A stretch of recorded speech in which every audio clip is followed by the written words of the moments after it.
As you can see behind me, they are tearing down the 2022 National Hockey League Draft. I am Dan Kingerski on the National Hockey Now and Pittsburgh Hockey Now YouTube channel. So really interesting round one. Interesting maybe being an understatement. It was wild on Thursday night here at the Bell Center in Montreal. A little more subdued on Friday afternoon. However, no less intrigue in Pittsburgh Penguins land.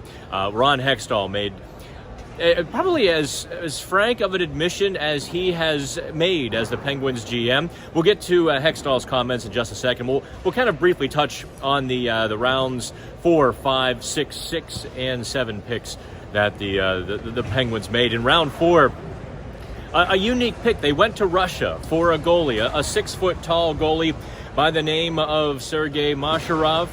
I'm never a fan of a 6-foot-tall goalie, but they like his athleticism. Say he really has a great way to read the game. Who knows, at 18 years old, maybe he even grows a little bit too. Obviously, he's not going to be at development camp beginning on Sunday. The drama surrounding getting players out of Russia remains. And that, I guess NHL teams, in about the 4th round, there was a run on the Russian prospects. Perhaps teams a little more willing to give up a 4th rounder than, say, a 2nd or a 3rd, which has intrinsically more value than does the 4th, obviously. So if the players can't get out of Russia for the foreseeable future, at least a 4th rounder probably wasn't going to develop that fast anyway. In the 5th round, they got some bloodlines. Zom Plant, son of Max Plant, who played for the Buffalo Sabres. Max was a speedster. Zam, not so much. Jake Guentzel was his favorite player. Zam is about 5'9", 100, maybe 160 pounds. So, no, the Penguins didn't get a lot of size. But there again, they love his scoring, his hockey IQ. Really does. I mean, he loves Jake Guentzel, and I think the Penguins probably saw, there we go, a little bit of Jake Guentzel in him as well. We'll see if he develops. He's going to college in the fall. Nolan Collins and Luke Devlin, speedsters in the 6th round. We'll see again when they develop. Both of those guys. Actually, Luke Devlin has some size too. 6'2", a buck 85. Nick Pryor, the Penguins head of amateur scouting, said he loves his speed for a man of that size. So perhaps we'll get a look at him early next week in the Penguins development camp.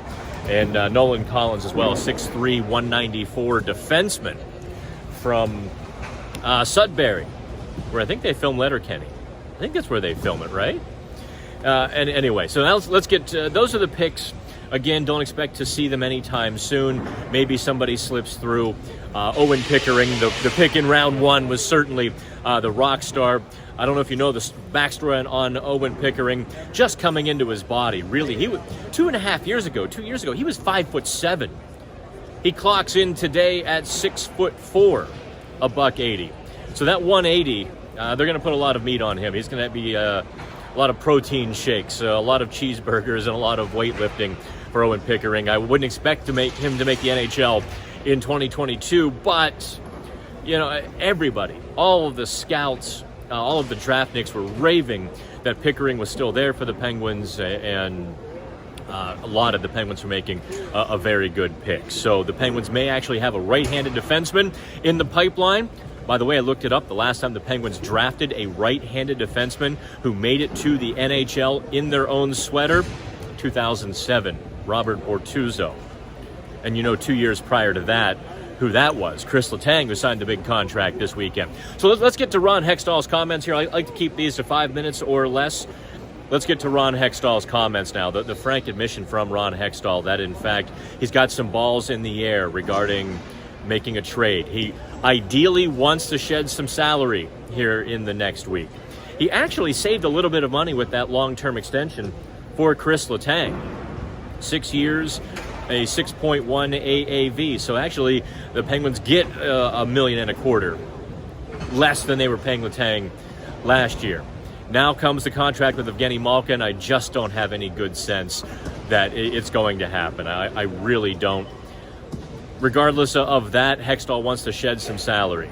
And if he's saying he has some balls in the air, that means they're a little bit more than just a casual conversation. That means these have progressed to the point where if one side takes that last step, it could be a done deal. Now check out PittsburghHockeyNow.com, because there are only 4 players who might fit Hextall's bill to shed salary. 2 of them are kind of new fish. I mean, we've talked about Marcus Pettersson. We've talked about Jason Zucker ad nauseum in this context. We've done so for about a year. I think this summer we add 2 guys to that list.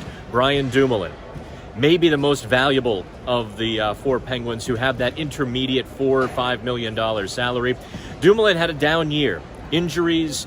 Maybe he's getting a little bit older. He is 31 years old. That's the big question. How much tread is left on those tires? Was it injuries that slowed him, or was it a lot of hard miles that slowed Dumoulin? I think the Penguins have to answer that, or maybe another team will answer it for them. The other one would be, I think, a little bit of a surprise to a lot of folks, would be Jeff Carter. Carter signed the extension, 2-year extension back in January, but he only had 7 goals after the All-Star break. He was not the same player in the second half of the season that he was in the first half, and that's a little bit of a worry. But you have to also wonder if there's a lot of teams, a lot of younger teams. Let me center myself here. There, some younger teams that might look at a Jeff Carter and want that leadership, want that 15 goal scoring. So perhaps Jeff Carter could help the Penguins, and Ron Hextall could take those $3 million and reallocate them elsewhere. So that's it. You can see the draft. They are tearing this down quickly. So from the draft floor, here I'm Dan Kingerski. Thanks everyone for supporting us. Subscribe to PHN Plus. Pretty soon here you'll have that full Steelers, Pirates, and Penguins subscription. One price will get you all, and we'll announce our new writers here real shortly too. So have a blast. I plan to try to enjoy Montreal at least for a few minutes tonight before we head home tomorrow morning. Dave Molinari and I. Thank you, everyone. We'll talk soon.